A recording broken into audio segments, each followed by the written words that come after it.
오늘 말씀의 제목은 사람의 나라에서 하나님 나라로입니다. 사람의 나라에서 하나님 나라로. 노아의 대홍수 이후에 인간들은 바벨탑을 중심으로 사람의 나라를 만들었습니다.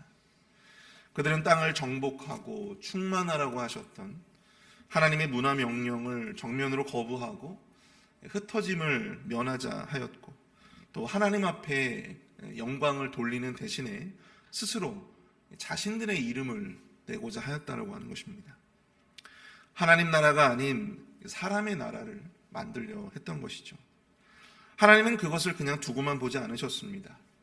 사람의 언어를 혼잡케 하시어 그들을 세상에서 각지로 흩어버리셨죠. 우리가 잘 알고 있는 이 바벨이라고 하는 그 이름의 그 의미는 바로 이 혼잡, 혼란을 의미하고 있습니다. 사람의 나라의 궁극, 결국 그 끝은 결국 이 혼란뿐임을 우리는 이 사건을 통해서 깨닫게 되어진다라고 하는 것입니다. 그러나 하나님은 이 혼란한 세상 속에서도 하나님 나라의 뜻을 멈추지 않으셨습니다. 셈 족속 이 아브라함이라고 하는 이 한 사람을 통해서 사람의 나라가 아닌 하나님 나라를 온전히 세워 나아가고자 하셨다고 하는 것이죠. 오늘 새벽에는 이 아브라함까지 이어지는 이 셈의 족보를 통해서 이 바벨탑 이후 세상의 혼란 속에서도 여전히 하나님 나라를 위해 일하시는 하나님의 면면을 살펴보며 우리가 깨달아야 할 하나님 나라에 대한 영적인 교훈을 함께 살펴보고자 합니다. 사람의 나라에서 하나님 나라로, 그 첫 번째는요, 하나님 나라는 조용하지만 분명하게 임한다라고 하는 것입니다. 조용하지만 분명하게 임한다. 오늘 본문은 노아의 세 아들 중에서 셈의 족보로 시작하고 있습니다. 그렇게 셈의 많은 자손들을 거쳐서 데라와 또한 그의 아들 아브람까지 그 족보가 이어지고 있다고 하는 것입니다. 바벨탑 사건 이후에 세상은 혼란과 분열이 계속되었습니다. 언어가 달라졌고 또한 여러 민족들이 각지로 흩어졌습니다. 이 엄청난 사건 이후에 나타난 셈의 족보는 무엇을 말해주고 있습니까? 사람의 나라가 야기한 세상의 혼란 가운데서도 조용하지만 정확하고 분명하게 하나님 나라의 언약이 이어지고 있다고 하는 것이죠. 무언가 눈에 띄는 변화나 업적이 나타나고 있지는 않지만, 화려함은 없지만 하나님은 이 세대의 흐름 속에서 조용하고 분명하게 믿음의 조상 아브라함을 준비시켜 나아가고 계셨다고 하는 것입니다. 사실 오늘 본문의 이 족보의 내용이라고 하는 것은요, 사실 내용이라고 할 것까지도 없습니다. 반복적으로 누가 몇 년을 살고 또 언제 자녀를 낳았는지를 소개하고 있는데요. 단순해 보이지만 여기서 우리가 놓치지 말아야 될 핵심적인 메시지는 무엇이냐면, 단 한 번의 끊어짐이 없이 바로 그 세대가 아브라함까지 이어지고 있었다라고 하는 것입니다. 이것이 바로 하나님 나라의 매우 중요한 특징이라고 할 수가 있는 것이죠. 하나님이 이 땅에서 이루어 가시는 하나님 나라는 결코 중단되어지지 않습니다. 조용하지만 분명히 이어지고 있고 변화하고 있으며 또 하나님에 의해서 준비되어지고 있다라고 하는 것을 우리가 놓쳐서는 안 된다라고 하는 것이죠. 그러므로 우리는 어떤 가시적인 열매나 또한 어떤 가시적인 변화가 없다는 것에 낙심하거나 또한 조급해할 필요가 없다라고 하는 것입니다. 하나님이 과연 일하시는가? 하나님이 과연 이 땅 가운데 우리와 함께 하시는가? 우리가 의심할 필요가 없다라고 하는 것이죠. 마태복음 13장 33절을 보시면 여러분들 잘 아시는 누룩의 비유가 나오잖아요. 또 비유로 말씀하시되 천국은 마치 여자가 가루 서말 속에 갖다 넣어 전부 부풀게 한 누룩과 같으니라. 여러분, 누룩은 빵을 만들 때 쓰지 않습니까? 저도 어릴 때 이 어머니가 찐빵을 만들어 주셨는데 자기 전에 반죽을 막 하시고 자기 전에 거기다가 이제 이스트를 넣으세요. 효모를 넣으시죠. 이 효모를 넣으면 곧바로 이게 막 부풀어 오르는 게 아니에요. 자고 일어나면 이게 어느 틈인가, 어느 순간인가 이게 엄청나게 부풀어 있음을 보게 됩니다. 예수님이 천국을 이 누룩과 같다고 하시는 말씀, 이것은 과연 어떠한 의미입니까? 하나님 나라가 그렇게 움직인다라고 하는 것입니다. 하나님 나라가 그렇게 변화되고 있다라고 하는 거예요. 바로 시각적인, 시시각각 어떤 엄청난 어떤 변화가 느껴지거나 그렇게 나타나는 것은 아니지만, 요란하지 않지만, 그 어떤 소리가 나거나 어떤 그런 가시적인 어떤 변화가 시시각각 나타나진 않지만, 분명한 것은 지금도 변화하고 있다라고 하는 것이고, 지금도 하나님 나라가 확장되어지고 있다라고 하는 것을 이 누룩의 비유를 통해서 예수님이 말씀하고 있는 것입니다. 우리는 하나님 나라가 이 땅 가운데 임한다고 하면 어떤 가시적인 변화를 상상하곤 합니다. 우리 안에 하나님 나라가 임하고, 우리 가정 가운데 하나님 나라가 임하고, 우리 교회 가운데 하나님 나라가 임한다고 하면 뭔가 우리가 상상하는 그림이 있어요. 뭔가 가시적인 삶의 변화나 감정이나 느낌의 변화를 상상하곤 합니다. 물론 이 하나님 나라가 임할 때 분명한 변화가 있습니다. 변화가 없을 수가 없어요. 그러나 여러분, 어떤 우리가 상상하는 그런 변화라든지 어떤 그런 가시적인 열매, 그러한 변화를 꼭 이 하나님 나라의 임재로 우리가 내포하지는 않는다라고 하는 사실을 기억해야 합니다. 내 감정에 만족할 만한, 나의 일상에 화려한 변화가 나타나진 않아도 중요한 것은 그 순간에도 하나님께서 일하시고 계시고, 우리 안에 하나님 나라는 조용히 하지만 분명하게, 정확하게 이어지고 있다는 것입니다. 이루어지고 있다는 거예요. 하나님 나라는 멈춤이 없습니다. 끊어짐이 없습니다.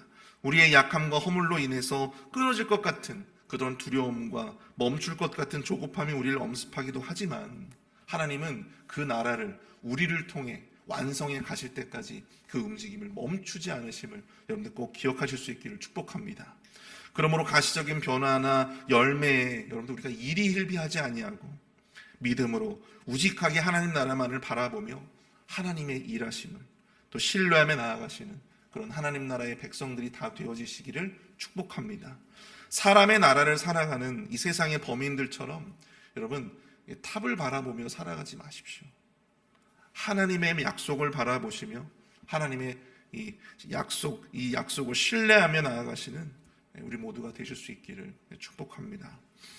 사람의 나라에서 하나님 나라로 여러분들 두 번째는요, 하나님 나라는 조건이 아닌 순종으로 임한다라고 하는 것입니다. 조건이 아닌 순종으로 임한다. 여러분들 27절부터 30절까지를 보십시오. 데라의 족보는 이러하니라. 데라는 아브라함과 나홀과 하란을 낳고 하란은 롯을 낳았으며 하란은 그 아비 데라보다 먼저 고향 갈대아인의 우르에서 죽었더라. 아브라함과 나홀이 장가들었으니 아브라함의 아내의 이름은 사레며 나홀의 아내의 이름은 밀가니 하란의 딸이요 하란은 밀가의 아버지며 또 이스가의 아버지더라. 사레는 임신하지 못함으로 자식이 없었더라. 셈의 수많은 자손들의 대가 지나고 그 대가 이제 이 데라의 아들 아브라함까지 오게 되었습니다. 그런데 여기에서 우리는 뭔가 큰 위기를 감지하게 됩니다. 무엇입니까? 사레는 임신하지 못함으로 자식이 없었더라.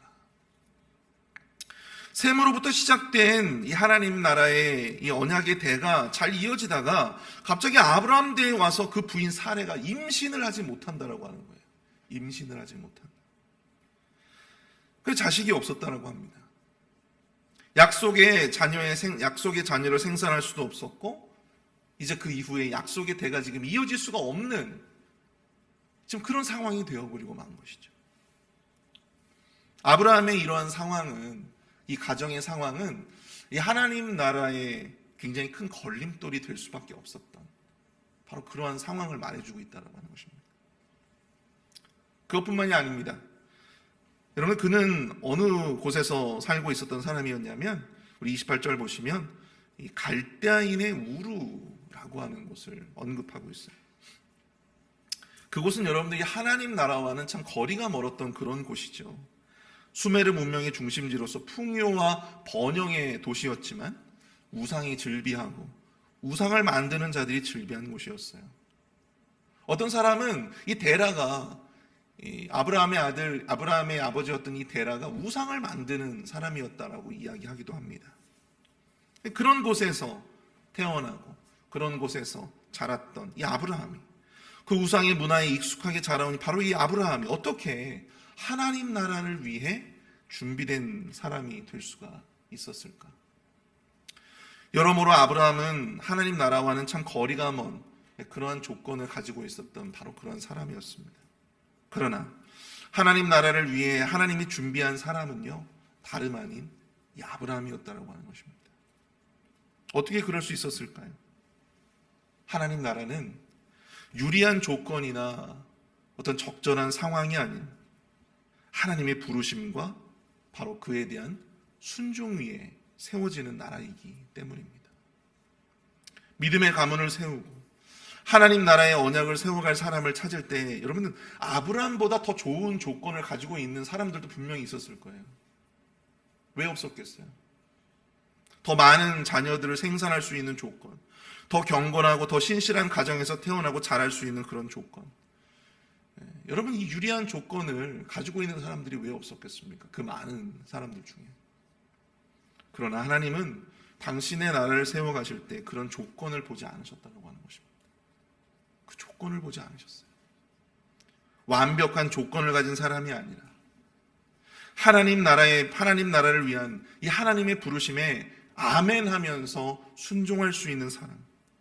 내가 어디로 가라고 하는지 하나님 알 수 없지만 그 말씀에 의지해서 내가 믿음으로 그 땅을 가고자 했던 바로 그 사람.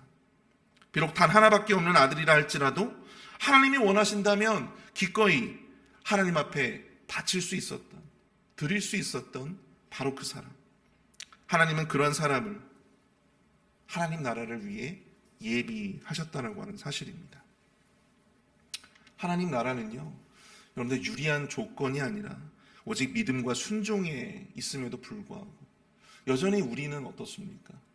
여전히 우리는 유리한 조건을 찾아요. 적절한 상황을 찾고 또 실력과 상황을 운운하면서 하나님의 그 부르심 앞에 우리가 순종하지 못하는 그런 모습을 우리가 보일 때가 많이 있죠. 올해 우리 교회는 공식적으로 여전도회가 해산되었습니다. 제가 한 20년 넘게 전도사 시절부터 지금까지 목회를 해오면서 여러 교회를 제가 사역을 해봤지만 여전도회가 없는 교회는 사실 처음이에요.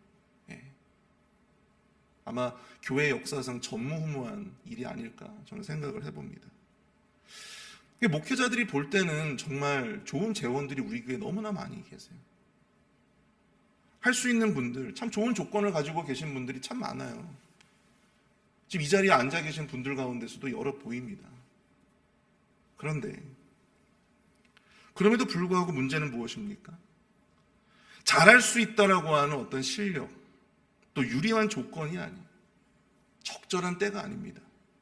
하나님이 부르시면 아멘할 수 있는 바로 그 순종의 마음, 그 순종의 모습이 아닐까 생각이 되어져요. 사랑하는 성도 여러분, 하나님 나라의 백성으로서 유리한 조건을 찾지 마시기를 바랍니다. 유리한 상황을 만들고자 여러분들 노력하지 마십시오. 그것은 사람의 나라, 그 나라의 백성들에게나 어울리는 모습이에요. 하나님 나라의 백성들은요, 조건이 아니라 하나님의 부르심 앞에 아브라함처럼 아멘하면서 순종할 수 있는 자들, 바로 그들을 통해서 하나님 나라를 열어가시는 거예요. 그 믿음의 가문을 열어가시는 것입니다. 오직 아멘, 아브라함처럼 믿음의 순종으로 사람의 나라에서 하나님 나라로, 하나님의 준비된 한 사람으로 서실 수 있는 저와 여러분들 모두가 되시기를 간절히 바랍니다. 우리 시간 함께 말씀을 생각하시면서 함께 우리 기도하며 나아가도록 하겠습니다. 우리가 사람의 나라가 아니라 하나님 나라의 백성으로 살아가게 하옵소서. 어떤 가시적인 변화나 업적에 일희일비하지 않게 하여 주시고 묵묵히 하나님의 일하심을 바라며 인내하며 신뢰하며 오늘 하루도 살아갈 수 있도록 인도하여 달라고, 또한 유리한 조건이나 알맞은 때를 찾지 않게 하여 주시고 하나님이 부르시면 아멘하며 순종할 수 있는 그런 믿음이 우리 안에 있을 수 있도록 인도해 달라고 함께 우리 기도하며 나아가도록 하겠습니다.